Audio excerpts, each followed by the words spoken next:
Sehari usai dilantik, TPPKK Mimika memberikan sosialisasi ketahanan pangan dan pendidikan anak usia dini (PAUD) bagi 9 kampung dan 1 kelurahan sedistrik Wamkinarama pada 24 April 2025 yang dibuka PLT Asisten Bidang Administrasi Umum Setda Mimika Evert Lukasindo mewakili Bupati.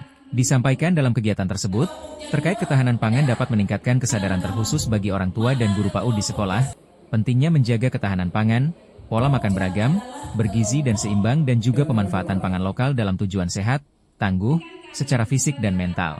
Ketua Pokja 2 TPPKK Mimika LNJ Siwabesi Paiman mengatakan terkait pendidikan PAUD lebih dititik beratkan pada pendidikan kesehatan dan posyandu di mana pendidikan PAUD menjadi penting sebagai landasan membina mental anak usia 0-6 tahun agar dapat bertumbuh dengan baik secara fisik dan mental. Ditambahkan Ketua Pokja 3 TPPKK Mimika Tuti Sriani Kaliki, pangan menjadi hal penting dalam kehidupan, di mana penganekaragaman pangan berbasis B2SA disampaikan bagi peserta selain materi tentang pemanfaatan lahan pekarangan sebagai kebun untuk menanam kebutuhan pangan dasar masyarakat. Kita tahu bahwa PAUD itu adalah pendidikan anak usia dini.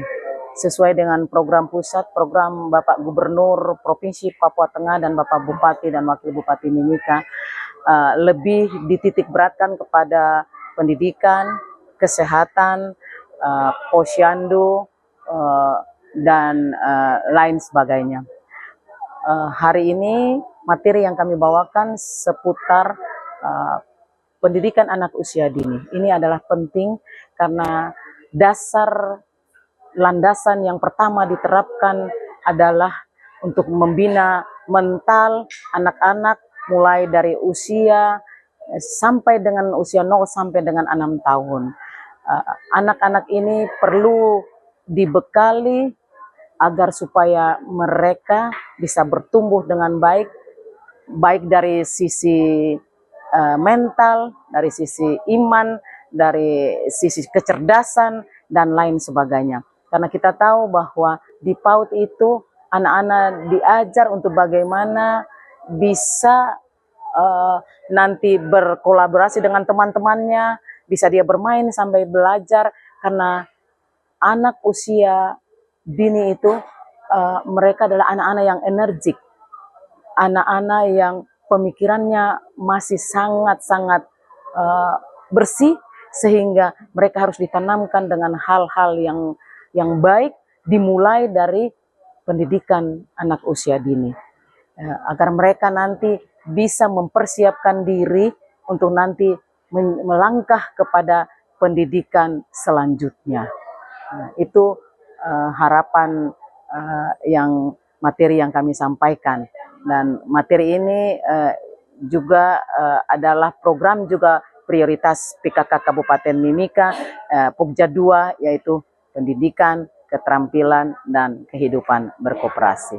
Di Pokja 3 mempunyai peran strategis meningkatkan ketahanan pangan, yaitu dengan strategi seperti penganekaragaman konsumsi pangan berbasis B2SA, yaitu berimbang, bergizi, seimbang, dan aman. Dan kita juga melakukan kegiatan-kegiatan pemanfaatan lahan pekarangan melalui program Aku Hatinya PKK, yaitu singkatan dari amalkan, kukuhkan, halaman asri, teratur, indah, dan nyaman. Di mana di situ kita diberikan pemahaman memanfaatkan pekarangan rumah di tempat kita masing-masing, sehingga ditanami dengan tanaman produktif dan bernilai ekonomi, sehingga kita bisa memanfaatkan tanaman-tanaman tersebut untuk keperluan keluarga, keperluan rumah tangga kita, juga bisa bernilai ekonomi. Kita bisa membantu pendapatan keluarga melalui tanaman-tanaman yang kita tanam. Dan kita juga melakukan edukasi atau pelatihan-pelatihan tentang bagaimana mengkonsumsi pangan yang variatif dan inovatif berbahan dasar lokal.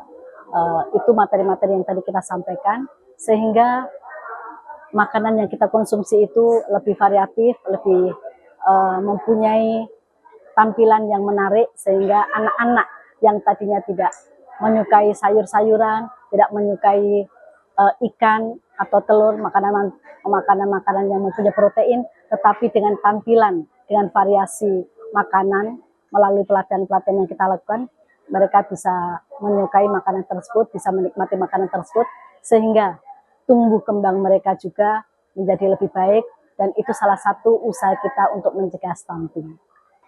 Kami mengucapkan sekali lagi terima kasih banyak kepada narasumber yang mana untuk memberikan materi yang sangat bermanfaat buat kami di Distrik One Kinarama. Dan kami juga mengucapkan terima kasih banyak kepada pemerintah daerah Kabupaten Mimika yang terus ingin memberikan dana PKK untuk ke depan akan mau ditingkatkan. Itu jauh lebih baik, harapannya ke depan dana PKK ini harus dipertingkatkan, karena PKK ini adalah betul-betul kehadiran mereka sangat bermanfaat buat masyarakat kami yang ada di kampung sampai dengan daerah-daerah pelosok jauh di sana. Tim Liputan Papua MCTV.